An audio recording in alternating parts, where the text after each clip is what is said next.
قرآن مجید نے زندگی گزارنے کے دو ضابطے بیان کر دیے، وَتَوَاصَوْا بِالصَّبْرِ وَتَوَاصَوْا بِالْمَرْحَمَةِ، یعنی صبر اور مرحمت، یہ دو چیزیں ہیں جو معاشرے کو سکون اور طمانینت دیتی ہیں۔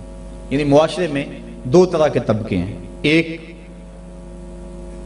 وہ طبقہ جو پریشانی، دکھ، اذیت، پسماندگی، بیماری، دکھ اور غم میں ہے، اور ایک وہ طبقہ جو خوشحالی، دولت مندی اور صحت، عافیت اور فراوانی میں ہے۔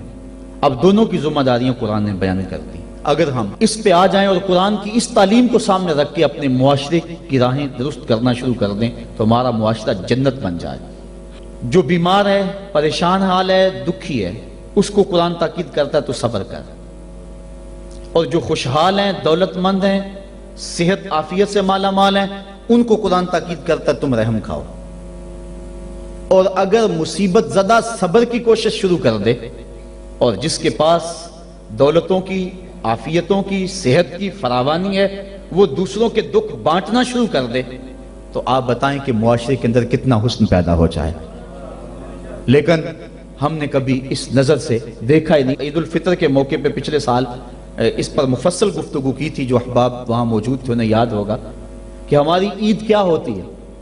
ایک طرف تو خوشیوں کے گہوارے ہیں اور دوسری طرف غم کے اندھیرے ہوتے ہیں، اور ہم عید منا رہے ہوتے ہیں۔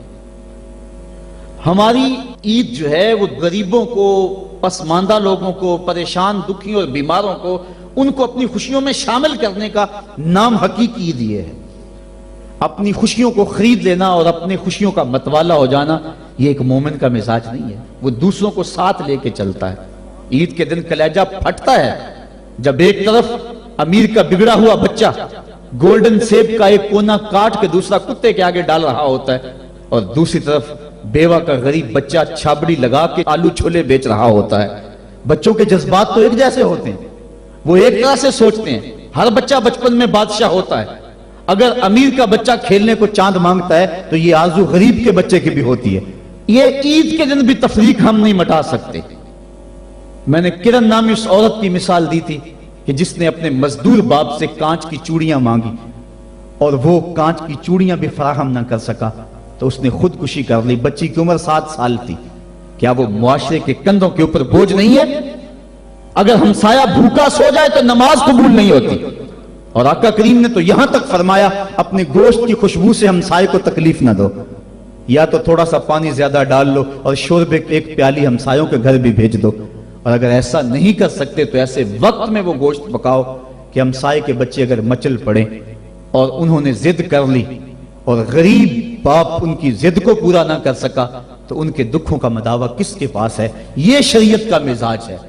عید کے دن، عید کی رات جو موانست کی رات ہے، جو محبتوں کی رات ہے، دکھ لوگوں کے بانٹنے کی رات ہے، وہاں بے چراغ گھروں کا رخ کرو، اور جن کے گھروں کے اندر سکون اور طمانینت نام کی کوئی چیز نہیں ہے، جن کے گھر کے اندر خوشی نام کی کسی چیز کا بسیرا نہیں ہے، عید کے دن وہ دکھی گھر ڈھونڈو اور محبتیں جا کے ان گھروں میں تقسیم کرو، اور عید کی خوشیوں میں اگر ان کو شامل کر لیتے ہو تو یہ قرآن کا مزاج ہے۔ وَتَوَاصَوْا بِالصَّبْرِ وَتَوَاصَوْا بِالْمَرْحَمَةِ۔ ایک طبقہ جو ہے وہ بھی واویلہ نہ کرے، دکھ آ جائے تو دکھ کو برداشت کرے۔ اللہ دکھ پر صبر کرنے پر بھی اجر رکھا ہوا ہے۔ ایک خاتون حضور کی خدمت میں حاضر ہوئی، حضور مرگی کے دورے پڑتے ہیں تو میرے لیے دعا کرو کہ میں جب گرتی ہوں تو میرا سطر بھی کھل جاتا ہے۔ تو آقا کریم نے فرمایا اگر تو کہے تو میں دعا کر دوں، اور اگر تو صبر کر تو تجھے اللہ جنت عطا فرمائے گا۔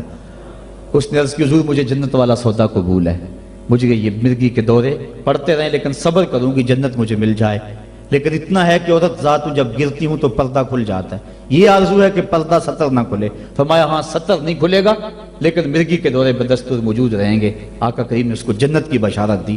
یہ تھے وہ لوگ جن کا اللہ پہ یقین تھا، جنت کے وعدے پہ اطمینان ہے اور جنت کے وعدے پر اپنی بیماری کو قبول کر رہے ہیں۔ ہم تھوڑا سا دکھ جھیلتے ہیں تو واویلا مچا دیتے ہیں۔ قرآن نے دونوں کو جو ہے وہ آئینہ دکھایا اور رستہ بتلایا کہ جو محروم طبقے ہیں، غریب طبقے ہیں، دکھی طبقے ہیں، وہ صبر کا دامن نہ چھوڑیں، وہ اپنی غربت کو تماشا نہ بنائیں، اور دوسری طرف جن کو دولت کی فراوانی دی گئی ہے، جن کو صحت و عافیت دی گئی ہے، وہ اپنی عافیت قدوں میں بیٹھ کے عید کی خوشیاں نہ منائیں، بلکہ وہ ان لوگوں تک پہنچے جو دکھی ہیں، جن کے گھروں کے چراغ بجھے ہوئے ہیں، جن کے گھر کے اندر روشنی نام کی چیز کوئی نہیں، جس کے گھر کے اندر سے ضیائیں اور خوشیاں روٹھ گئی ہیں، وہ ان کی خوشیاں ان کے گھر کی دہلیز تک پہنچانے کی کوشش کریں۔ عرش کا رب بڑا مہربان ہوگا، ان کے اوپر اپنی چھم چھم رحمتوں کا نزول فرمائے گا۔ آئیے ہم عید کے روز اس عزم کا اعادہ کر کے دکھی اور مصیبت زدہ اپنے غریب رشتہ داروں کو اور اپنے معاشرے میں، اپنی گلی اور اپنے محلے میں جو دکھی لوگ ہیں ان کی اعانت کے لیے میدان میں نکلیں۔ یقیناً یہ بہت بڑی نیکی ہے۔ ہر طرف بے یقینی، بے نوری اور عدم اطمینان، اس کی بنیادی وجہ چونکہ طمانیت دولت میں نہیں ہے، یہ بات ذہن میں رکھیں۔ طمانیت لمبی گاڑیوں میں نہیں ہے، سکون کی دولت خوبصورت عورت کے پہلو میں نہیں ہے۔